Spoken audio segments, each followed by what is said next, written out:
Today I want to talk about something that holds us back, something that can keep us in a place of frustration, discouragement, and self-doubt.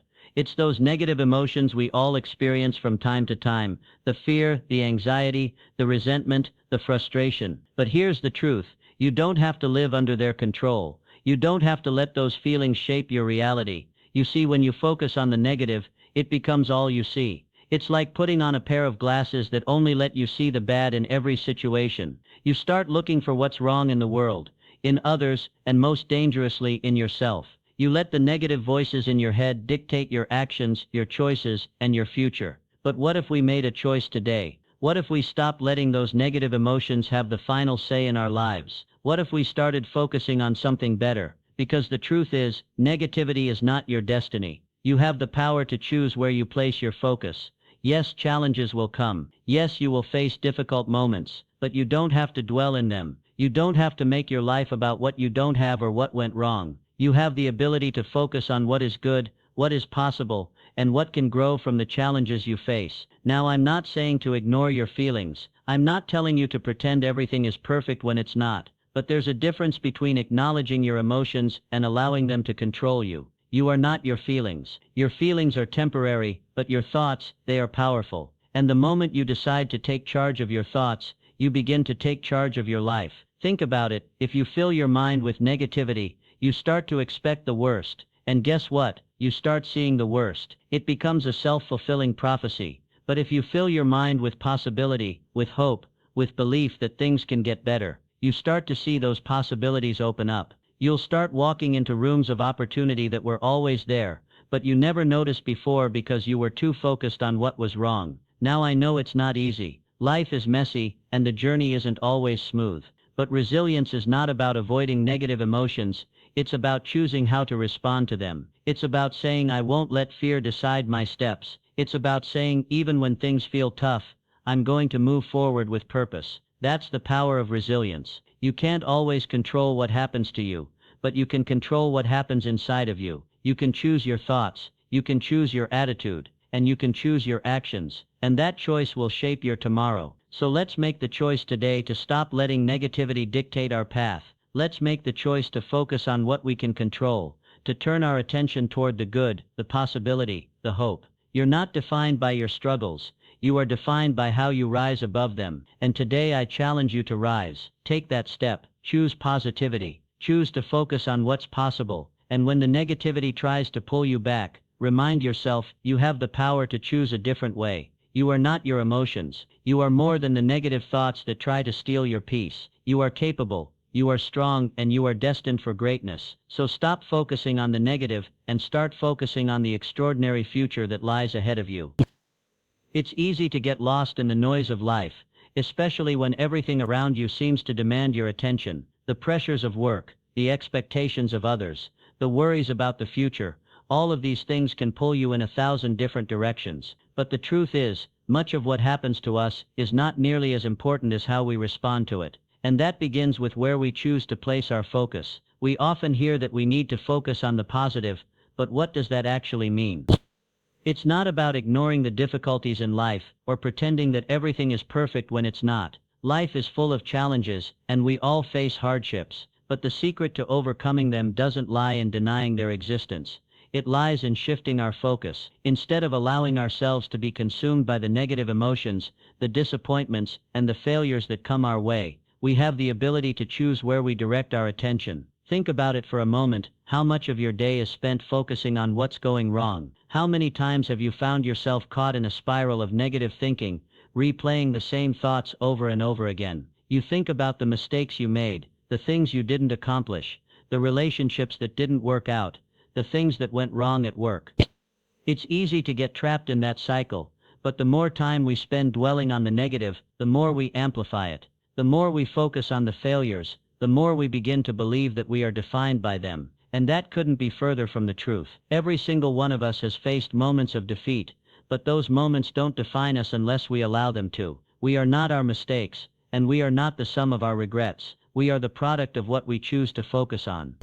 If we constantly dwell on the things that went wrong, we're going to find ourselves stuck in a place of hopelessness. But if we choose to focus on what we can do next, on the lessons we've learned, and on the potential for growth, then we give ourselves the opportunity to move forward, to break free from the negativity that holds us back. Shifting your focus isn't always easy. It requires a deliberate choice to redirect your thoughts and energy. It requires being intentional about what you allow into your mind. And that's something that can be incredibly powerful. Our minds are like gardens, and what we plant in them will grow.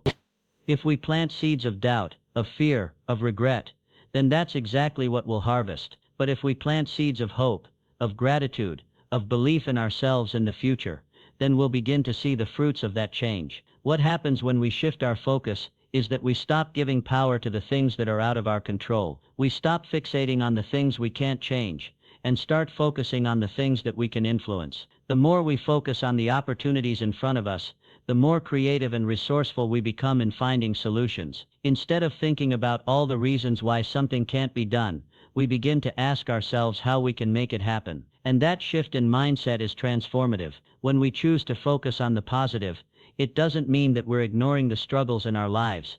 It means that we're choosing to focus on what we can learn from those struggles, how we can grow from them, and how we can use them to propel ourselves forward. It's about finding the lesson in every experience, no matter how difficult. It's about recognizing that even in the hardest moments, there's an opportunity for growth.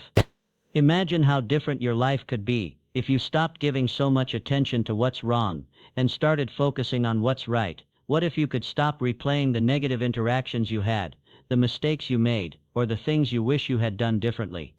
Instead of wasting time on regret and self-doubt, what if you focused on the progress you've made, the things you've accomplished, and the strengths you've discovered in yourself through adversity? Imagine how freeing that would feel. It's all about redirecting your attention. When you choose to focus on gratitude, on the opportunities you have, and on the things that are going well, your perspective shifts. The more you focus on what's working, the more you'll start to see the good in your life.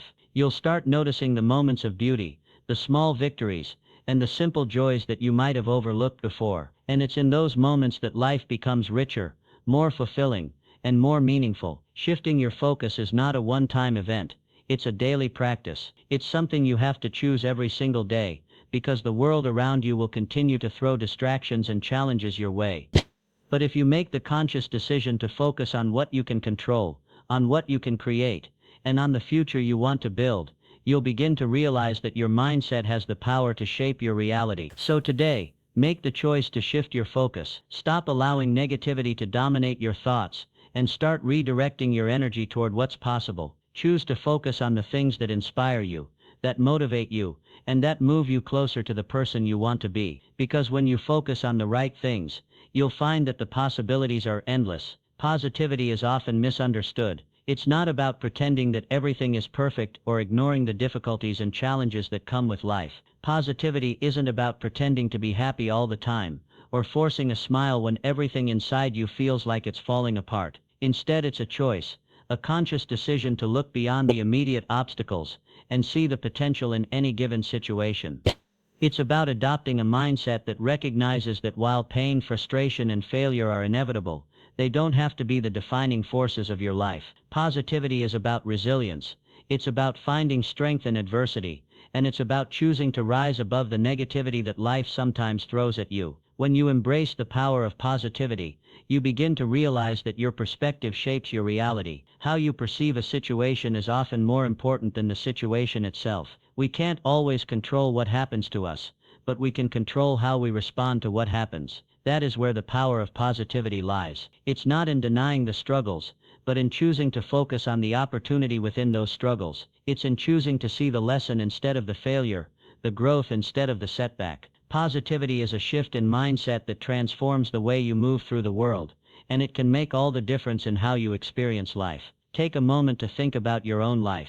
Think about the moments that have challenged you, the moments that have felt impossible, the moments where you wanted to give up or simply walk away. What would have happened if you had embraced a positive perspective instead of letting fear, doubt, or frustration take over? What if in those moments, you had focused on what you could learn, how you could grow, or what possibilities lay on the other side of the challenge? The truth is, life isn't just about what happens to you, it's about how you choose to respond to what happens. By embracing positivity, you give yourself the power to choose your response, to rise above negativity, and to move forward with purpose and confidence. Every building, every monument, every cathedral of greatness begins first in the blueprint. Long before stone is laid upon stone, the vision is carved in the mind of its architect. So too is the human life constructed brick by brick, day by day, according to the blueprint we draw through the words we whisper to ourselves when the world grows silent. Self-talk is not idle chatter. It is not the byproduct of a wandering mind. It is the command center of destiny. When a man speaks to himself, he is either forging the steel of his character or eroding the foundation of his strength. He is either affirming his ability to overcome, or he is conceding defeat before the battle begins. The mind, like fertile soil, will yield what is planted in it, and the voice you use when you speak to yourself, be it bold with faith or laced with fear, is the hand that sows. You cannot build greatness with weak words. You cannot construct a life of abundance with the vocabulary of limitation. Each time you say, "I can't," a brick is removed from your fortress of belief. Each time you say, "This is too hard," you chip away at the cornerstone of persistence. But when you speak with certainty, when your inner dialogue echoes the language of champions, you set in motion an unseen force, a silent worker that begins to build the very reality you believe in. The world outside may attempt to dictate your worth. Circumstances may press against your spirit, but they do not hold the pen. You do. You write your story by the tone you take with yourself. Speak as a creator, and you create. Speak as a victim, and you retreat into a life of reaction. There is no neutrality in self-talk. It is always moving, either lifting or lowering, sharpening or dulling, energizing or exhausting. You are either building a palace or digging a pit. You must become the guardian of your inner language. Not only must you monitor what you say in moments of triumph, but you must be most vigilant when the weight of defeat sits on your shoulders, for it is then that the blueprint is most fragile. It is in the shadows, in the solitude, where you must rise. If you say, "I am still capable," you ignite the lamp of perseverance. If you say, "This is temporary," you draft a plan for elevation. But if you say, "I am not enough," you sign a contract with mediocrity. The architect does not draw a plan halfway and then abandon it. He studies it, revises it, refines it, until the picture becomes clear. You must do the same with your inner dialogue. Repetition builds reality. What you say to yourself every morning is what you will live by in the evening. There is no great man who does not speak greatly to himself in private. There is no master of achievement who does not master the voice within. That voice is the first worker on the site, and the last to leave. The subconscious mind responds not to wishes, but to instructions. It listens when you speak with conviction. It acts when you speak with clarity. If your words are vague, your outcomes will be scattered. If your words are focused, your actions will align. This is the law of the builder's mind. Speak with direction and your life will follow. Train your inner voice to become your chief encourager, your strategic planner, your relentless partner. Let your self-talk not be flattery, but faithful prophecy. Do not wait for others to see what you can become. Speak it to yourself until it becomes unshakable belief. Because belief, once fully formed, becomes blueprint, and the blueprint becomes reality. Silence is a strategy, not weakness. In the age of noise, silence is mistaken for absence, but silence is not emptiness. It is preparation. It is precision. The man who moves without announcing his footsteps often arrives at destinations before others have even left their front porch. The loud man speaks to be noticed.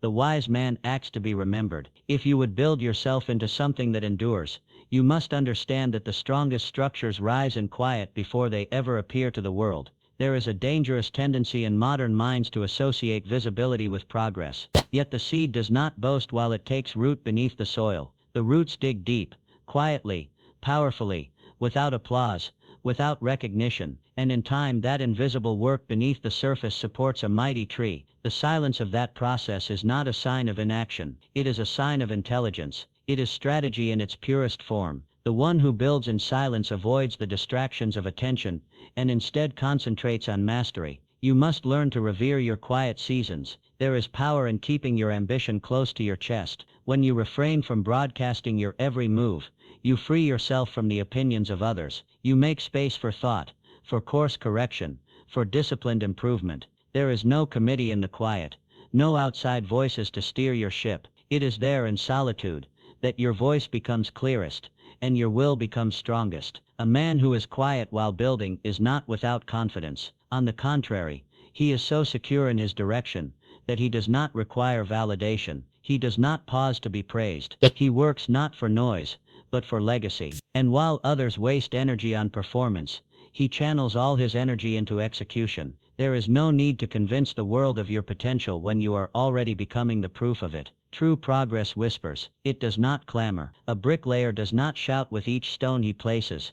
He lets the wall speak when it stands. In the same way, when you speak of your goals too frequently, you drain them of their potency. You give your mind the illusion of accomplishment through words alone. But words without discipline are clouds without rain. Let your silence concentrate your power. Let it preserve your strength for the task itself. There is also protection in silence. When you build loudly, you invite interference. You awaken critics and doubters, who seek not your growth, but your distraction. But when you work in silence, you move unseen. You fortify your mind against the world's resistance before it ever arrives. You are not hiding, you are sharpening. You are not waiting, you are working. And when the time comes, the results will not require explanation. Silence is where your vision becomes unshakable. It is in the stillness that you rehearse the details of your mission, until they are etched in your mind. While others chase the appearance of progress, you will pursue its essence. You will not be swayed by trends,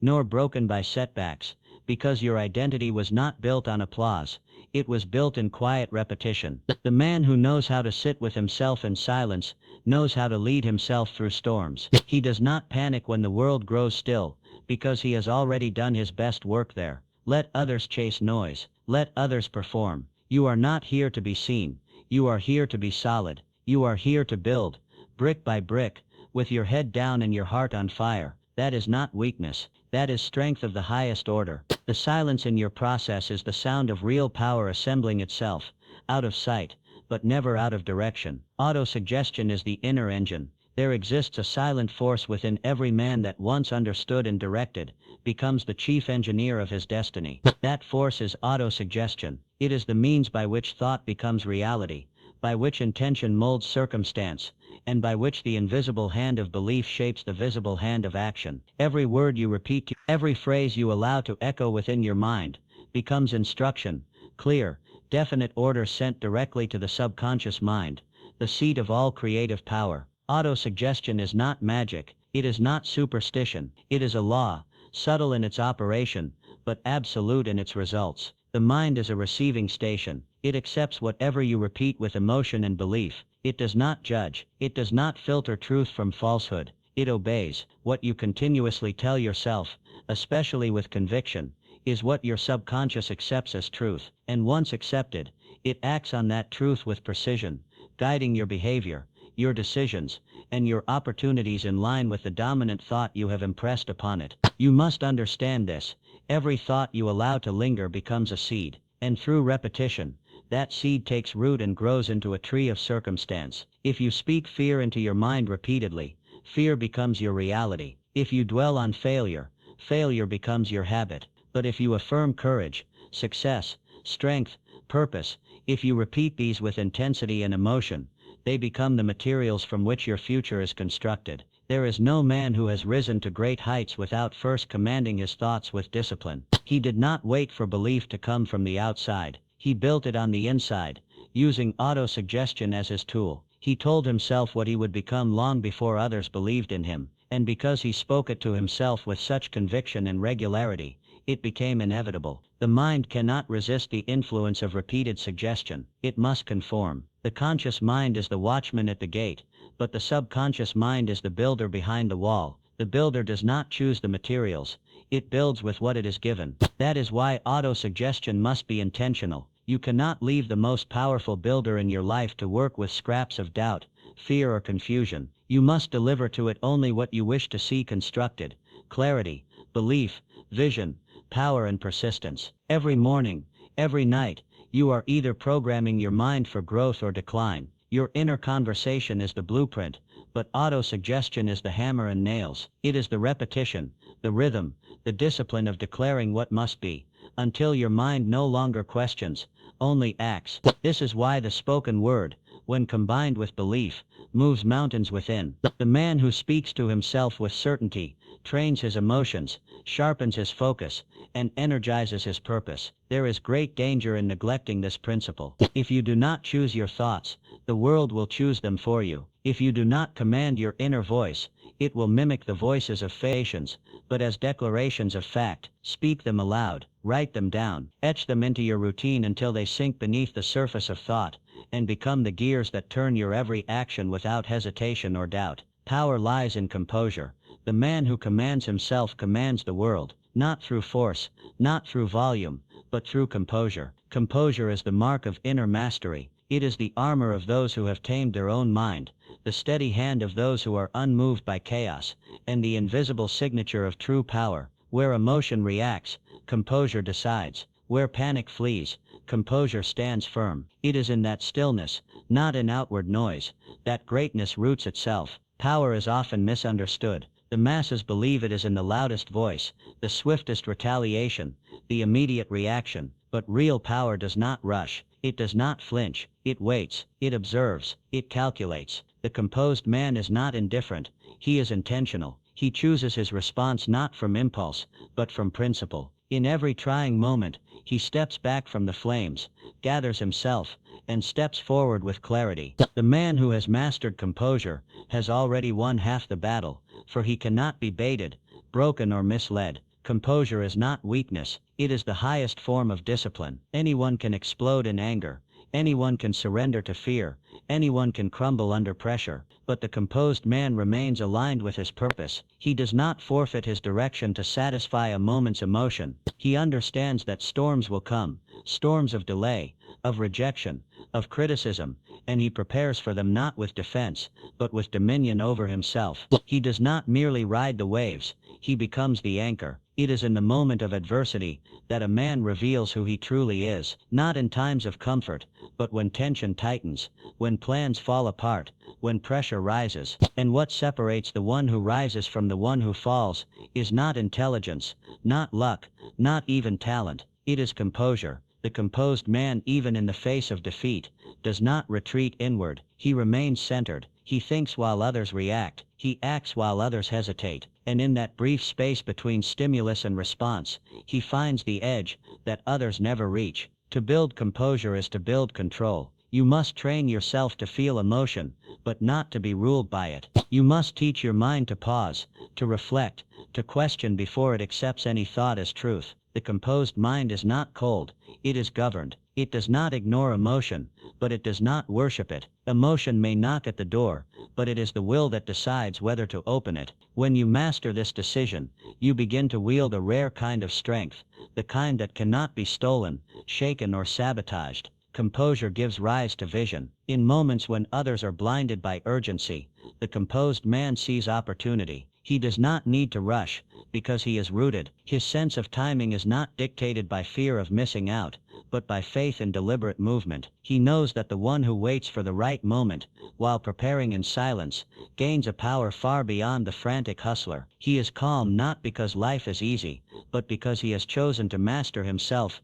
rather than chase control over everything else. The composed man becomes a center of gravity for others. His presence calms the room. His voice cuts through noise. His decisions, though measured, are decisive. People follow not because he demands loyalty, but because he emanates certainty. And that certainty comes not from external status, but from internal order. His mind is his fortress, his thoughts, his guards, his will the gatekeeper. To walk through life with composure is to carry a weapon that no enemy can disarm. You become immune to manipulation, resistant to distraction, and immune to triviality. You stop answering to every call for your attention, and begin responding only to that which aligns with your mission. And in doing so you preserve your most valuable currency, your focus, your energy, your spirit. Certainly, below is the expanded version of Keynote 5 Build from Within First, written in the authoritative and philosophical tone characteristic of Napoleon Hill and exceeding 600 words. As requested, there is no concluding sentence. Build from within first. All structures that rise and endure do so upon the strength of their foundation, and the greatest of all foundations is not physical, it is internal. The man who seeks to build a great life must first build a great self. To pursue outward results without first commanding the inward realm is to build on sand. The winds of circumstance will blow and the structure will fall. True success, lasting achievement, unshakable power, they are all born in the hidden workshop of the mind, long before they are visible to the world. You cannot draw from an empty well. You cannot give the world value if you have not first cultivated it within. The world does not reward what you wish for. It responds to what you become. And what you become is shaped by the thoughts you allow, the discipline you enforce, and the identity you forge in silence. The inner world governs the outer. Until a man transforms himself, he cannot transform his results. Until he masters his mindset, his habits, and his principles, no external strategy will bring lasting victory. Men often chase achievements thinking they will feel powerful once they possess them. But power does not come from possession. It flows from alignment. A man whose actions contradict his beliefs, whose words are louder than his will, is building a life that cannot bear its own weight. But the man who aligns his thinking with purpose, his actions with integrity, and his focus with vision becomes a force. He does not simply accomplish, he embodies the very principles he pursues. To build from within is to become your own architect. You must study yourself, examine your weaknesses not to judge them, but to understand them. Confront your fears not to entertain them, but to dissolve them. Build the foundation of your life with intention, self-respect, self-discipline, self-awareness. These are the materials, and no man builds such things by accident. They are forged through repetition, through struggle, through reflection. They are built in the morning when you rise with purpose, in the evening when you reflect without excuse, and in every quiet moment when you choose growth over comfort. The man who has built himself internally is not shaken when results delay. He does not crumble when the outcome is uncertain. He understands that results are reflections. They arrive in accordance with who you have become, not simply what you have done. He does not chase success. He magnetizes it. He becomes the kind of man that success seeks out. For success in its purest form is not a destination. It is an echo of inner order, an effect of internal law. There are those who spend their lives trying to fix the world around them, while ignoring the chaos within. They blame, they complain. They adjust the mirror but never change the face. The builder who works from within does the opposite. He takes full responsibility. He says, if my world is to change, I must change. And so he begins where all true builders begin, with the mind, the heart, the soul. He fortifies his thoughts, disciplines his emotions, and clarifies his intentions until every step he takes flows from a place of internal stability. When you build from within first, you develop a compass. You do not need constant validation, because you know where you are going. You do not envy others, because you are occupied with your own construction. You do not fall apart when others doubt you, because you have already resolved that your belief is stronger than their disbelief. This inner compass becomes your guide when paths are unclear, your strength when trials emerge, and your light when the road grows dark. External success built on internal weakness is a house of cards. It looks impressive but collapses at the first gust of pressure. But when you build inwardly, with principle, with vision, with discipline, your success becomes inevitable and immovable. You rise not because you shouted the loudest, but because you laid the deepest groundwork. You lead not because you declared it, but because you became it. And as you continue to build quietly, patiently, deliberately, the world eventually adjusts to the strength you carry within.